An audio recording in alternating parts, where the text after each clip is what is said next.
بسم اللہ الرحمن الرحیم.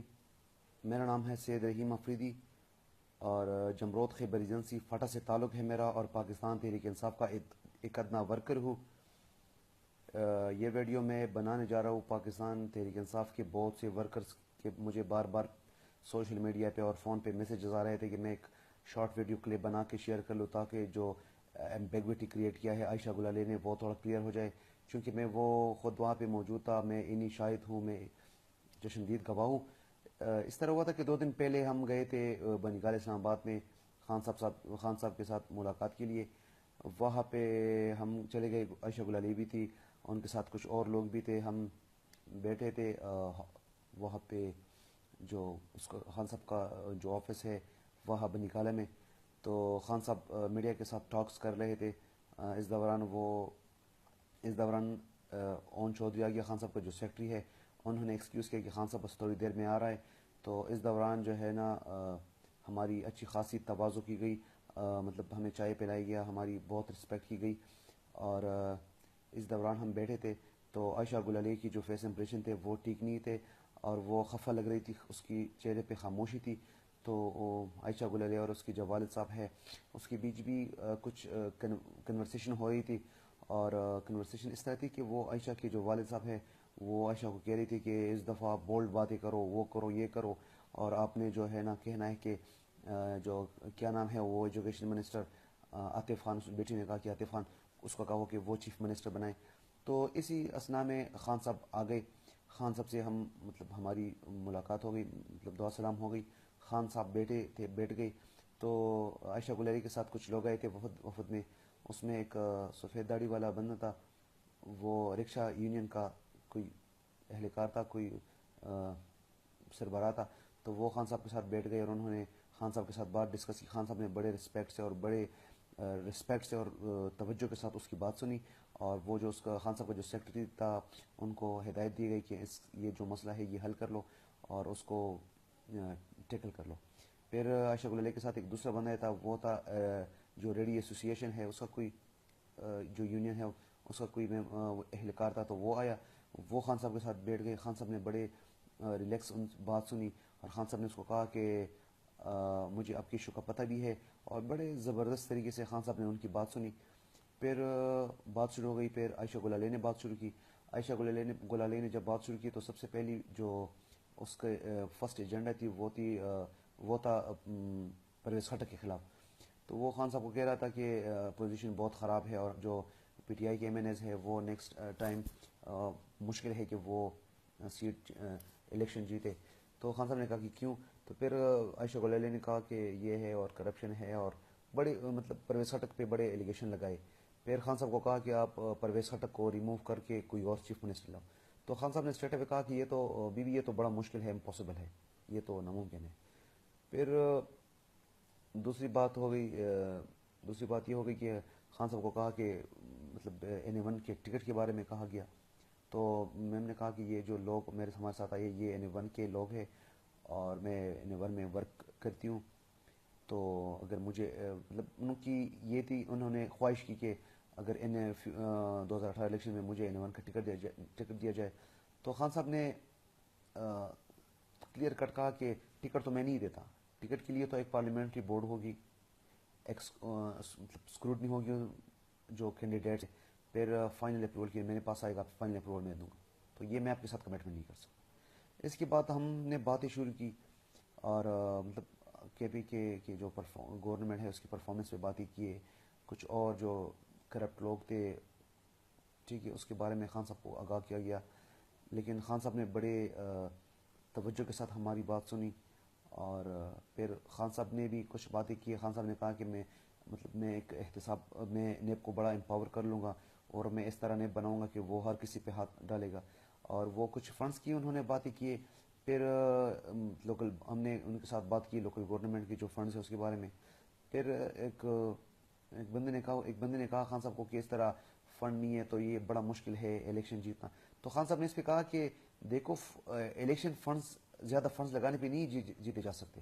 اگر اس بیس پہ لوگ الیکشن جیتے تو حیدر ہوتی مردان میں اربوں روپے انہوں نے خرچ کیے, یوسف رضا گیلانی نے ملتان میں اربوں روپے خرچ کیے, اور راجہ لینٹل نے بے شمار اور اربوں روپے اپنے حلقے اور اپنی سٹی میں خرچ کیے.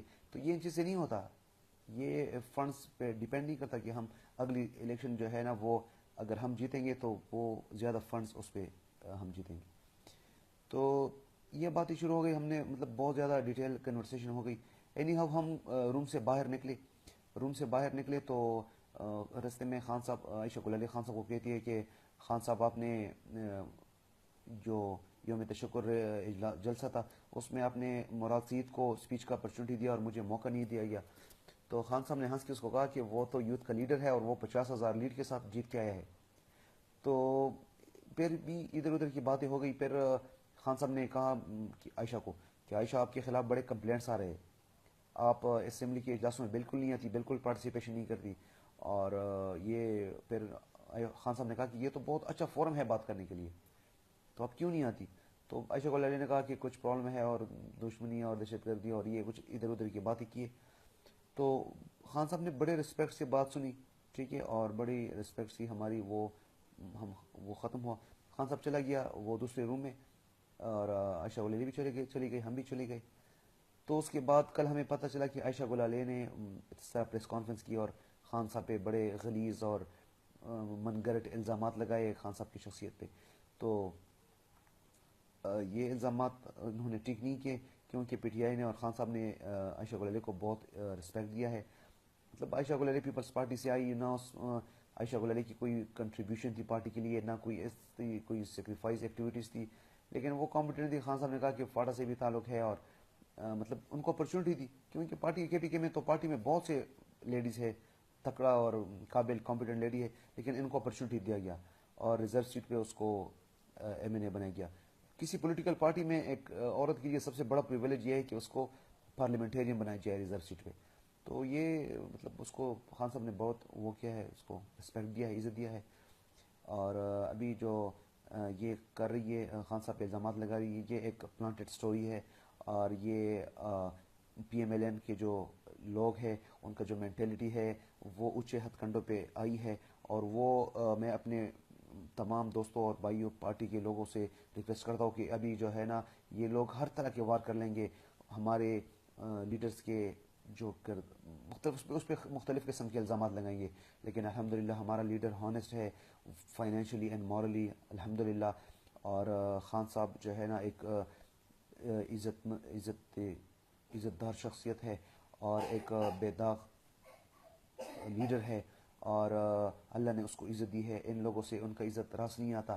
تو یہ وہی گلو بٹوں کا اس کے ساتھ اس کی کڑی ملتی ہے. اور میں اپنی دوستوں سے ریکویسٹ کرتا ہوں کہ آپ بالکل بے فکر رہو, خان صاحب صاف ستھرا ہے, خان صاحب میں کوئی بھی یہ چیز نہیں ہے. اور عائشہ گل علی کی جو ہے نا یہ چیز کامیاب نہیں ہوگی.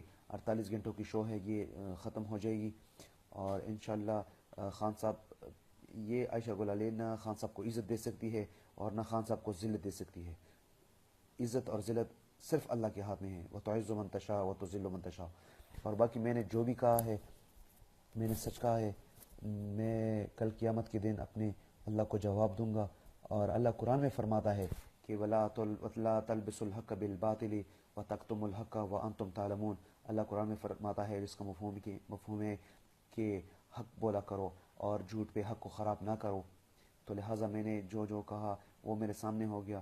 میں اس دوران بیٹھا تھا. اور دوسری بات یہ ہے کہ وہ خان صاحب اس میٹنگ کے دوران کیونکہ خان صاحب کی چہرے پہ ناراضگی تھی لیکن وہ کچھ کہہ نہیں رہی تھی, لیکن پھر بھی میں نے خان صاحب کو کہا کہ خان صاحب یہ میم کی بات سنو. تو خان صاحب نے میم کی بھی باتیں بعد میں سنی, ان کی بات بھی. تو یہ عائشہ گل علی نے بہت زیادتی کی ہے اور کل قیامت کا دن ہے, ٹھیک ہے. اور یہ عائشہ گل علی نے بہت برا الزام لگایا ہے اور ہم اس کی شدید مذمت کرتے ہیں.